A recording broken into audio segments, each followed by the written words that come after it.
Hello, everyone. Mike here with a Nerdtacular 2017 wrap-up video. Just got back from Nerdtacular 2017. Went there Wednesday through Saturday night.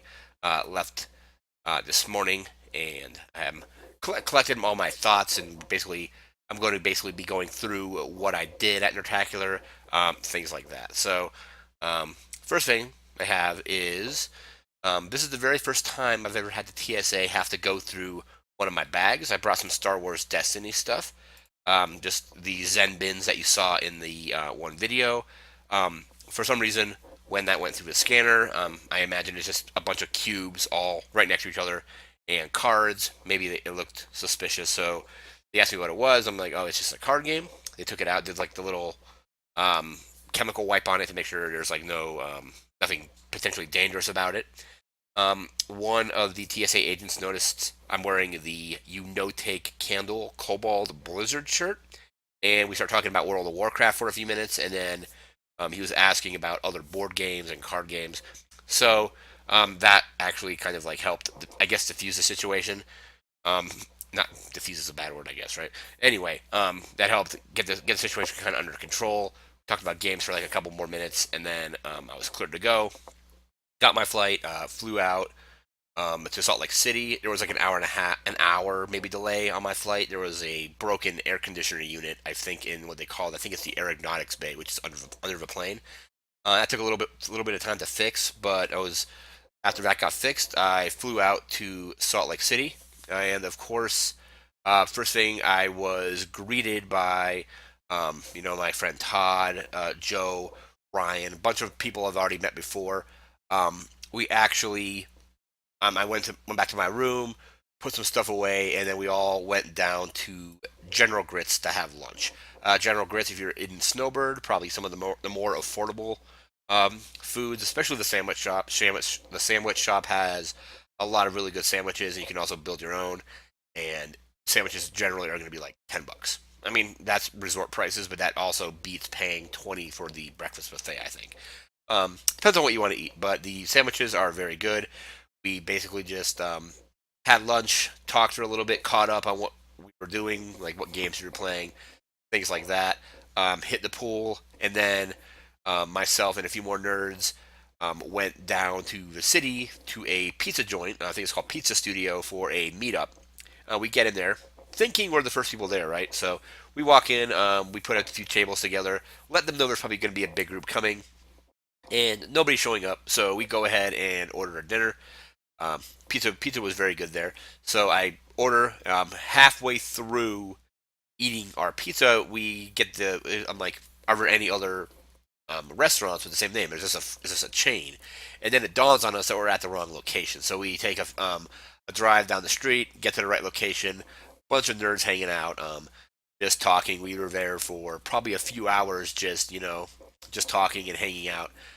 Then went back to the hotel and basically just walked around, talked a little bit more, and that was it for the first day. And Thursday comes around.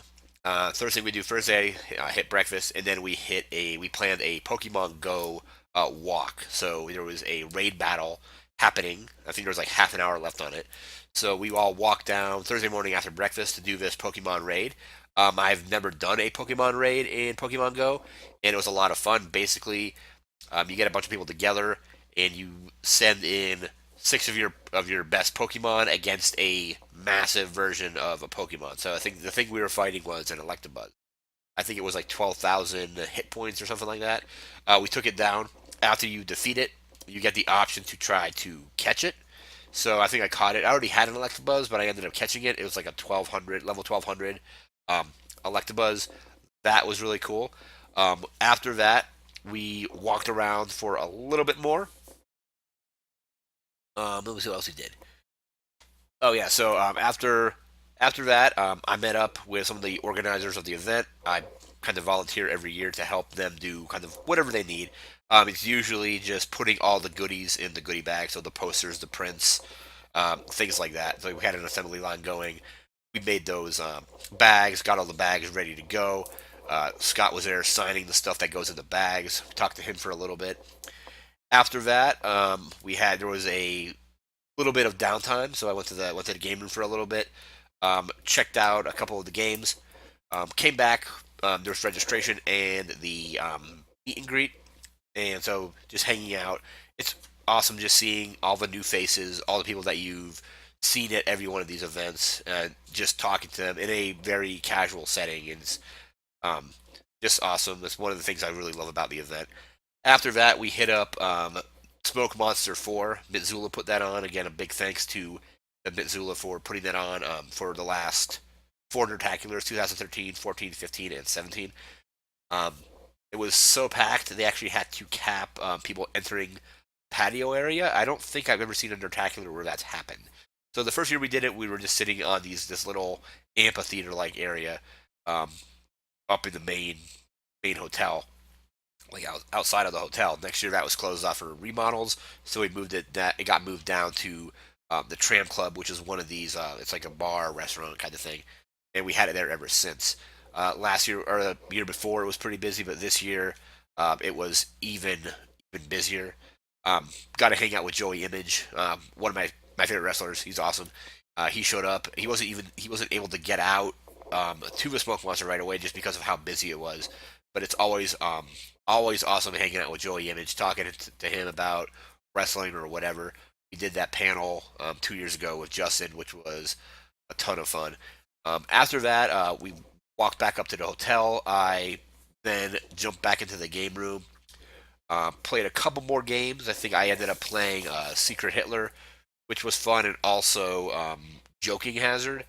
Joking Hazard, I thought was all right. It's basically like a take on Cards Against Humanity with Cyanide and Happiness, are building comic strips. So a player puts down, the judge basically flips a card from the deck over, and that's part of the comic. And then that player can then play a card either to the left or right of that to kind of start the comic strip. So you have the two panels, and then the other players will put their panel at the end. Very crude jokes, kind of like Cards Against Humanity. It was fun. I don't know if I would pick it up because it kind of did feel. It may have just been because I was super tired, but after a while, it did feel like it was getting kind of old. Secret Hitler, I've heard a lot about. That was also a lot of fun. That's like a deduction game where you're trying to figure out which player is Hitler, who the fascists are, because the fascists know who each other is. The fascists know who Hitler is. Hitler doesn't know who the other fascists are. I don't believe, but everybody is trying to deduce like each person's identity. They're either liberals or fascists in the game. Um, that was a lot of fun. Like I said, I've heard a lot about it. It's my first time playing it.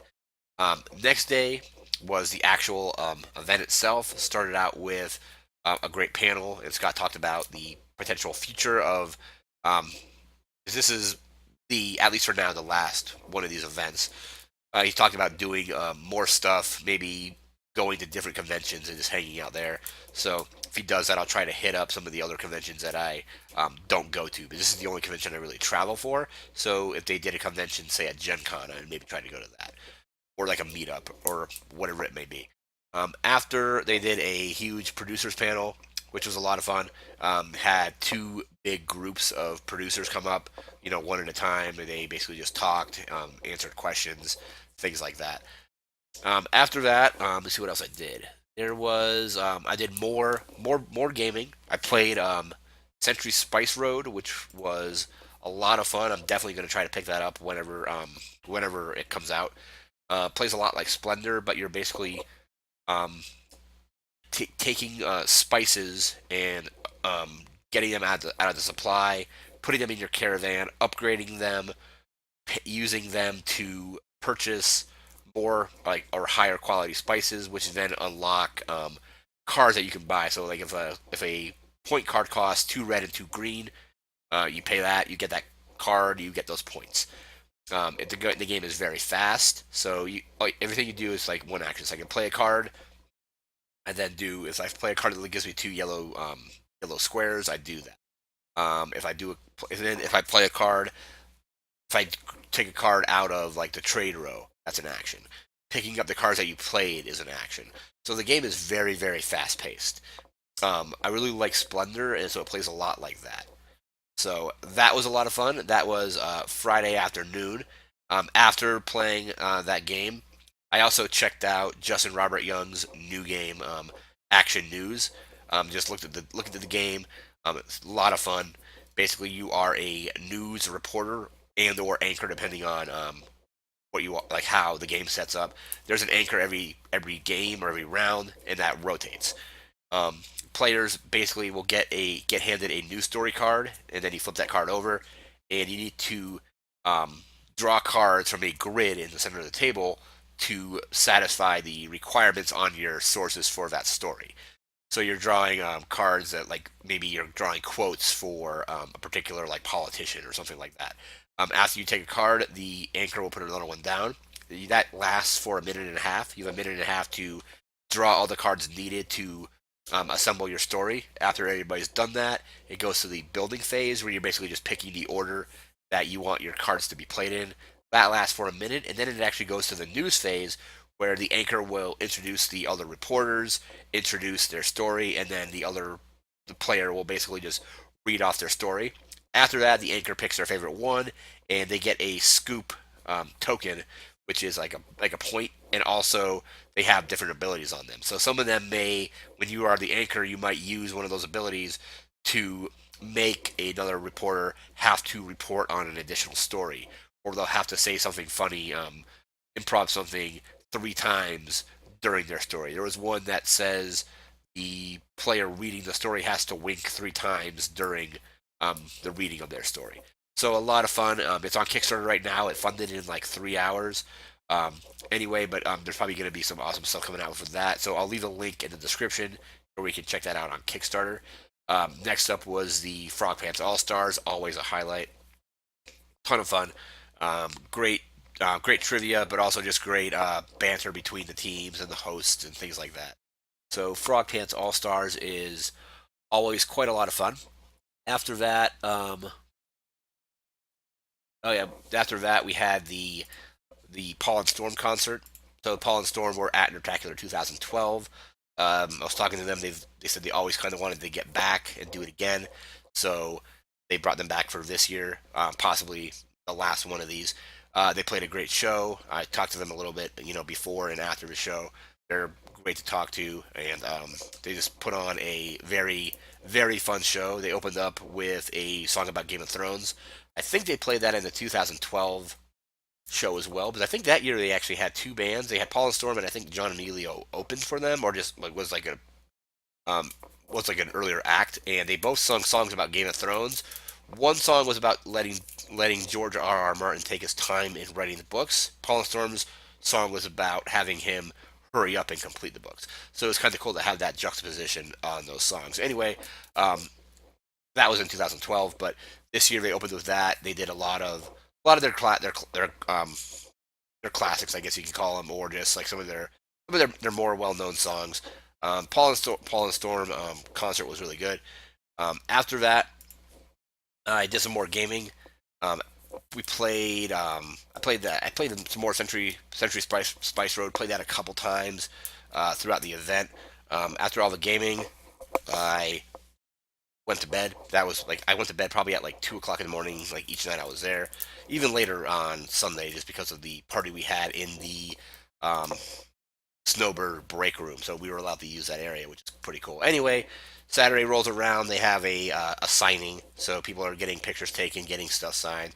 I always make it a tradition to get the print signed and the mouse pad. So I have all the mouse pads signed by the various producers and guests that come each year. So I have all 6 of them. I've been since 2011, and they skipped last year, so there were 6 of them. After that, we had the live film sack for The Last Dragon, the cheesy kung fu um, film with Shonuff. So that was a lot of fun. Film sack, live film sack has always been one of the highlights of the show, and they've done that since I first came in 2011, which when they did the first live one of these was Tremors back that year. That was a lot of fun.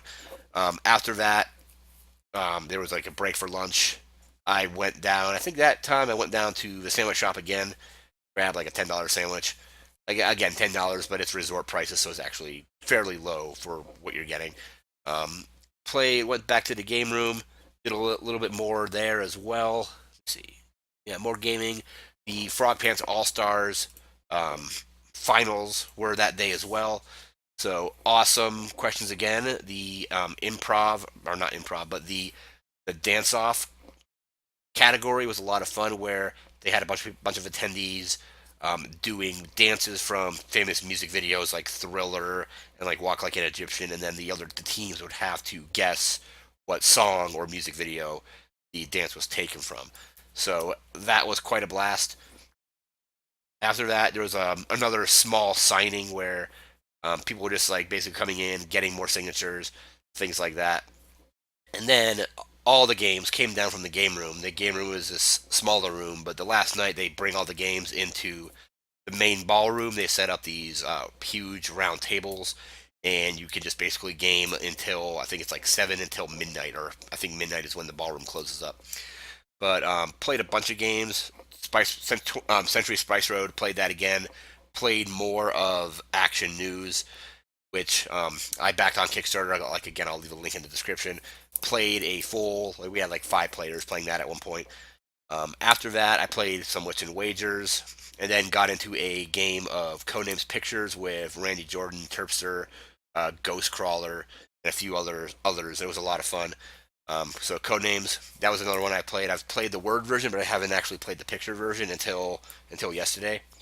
That was great, and then we got into a game of Cards Against Humanity, which was also amazing. However, right when the game was about to end, it became midnight, so we had to kind of like, I think we ended on a tie or something like that. So basically, Cards Against Humanity with some awesome people, always fun. Cards Against Humanity kind of I always make it a point to play Cards Against Humanity at every Nerdtacular I go to since 2012. 2012 is when I first discovered a game or was shown the game, and I've made it a point to play it every year since. After that, we there was a party in one of the rooms.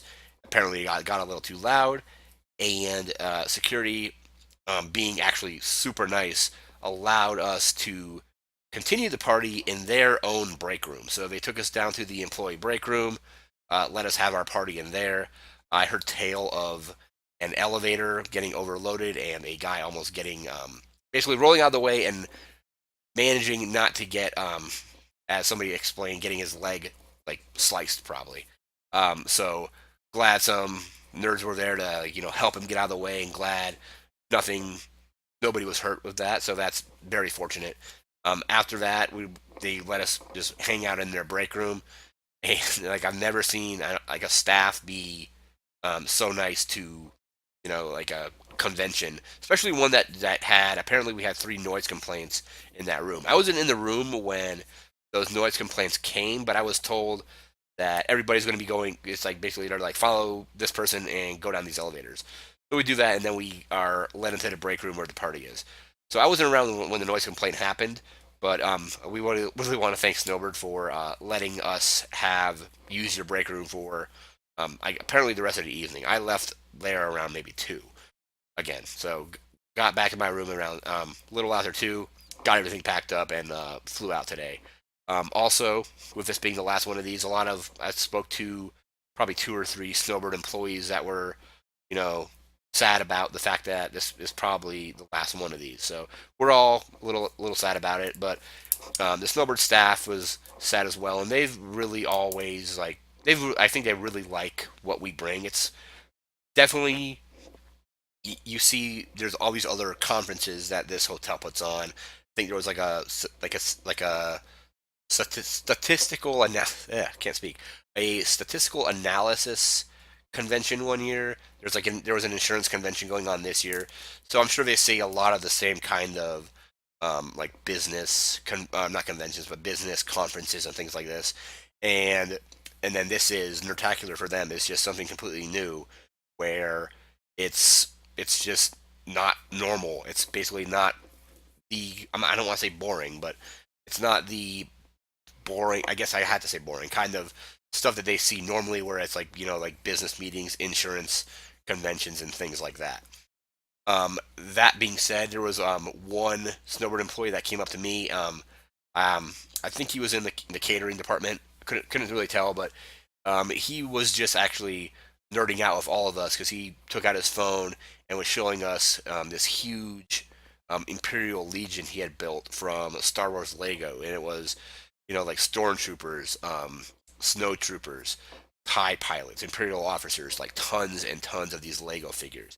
So it was just really cool having like somebody that wasn't really there for our event, like come up to us and just start nerding out, which is pretty awesome.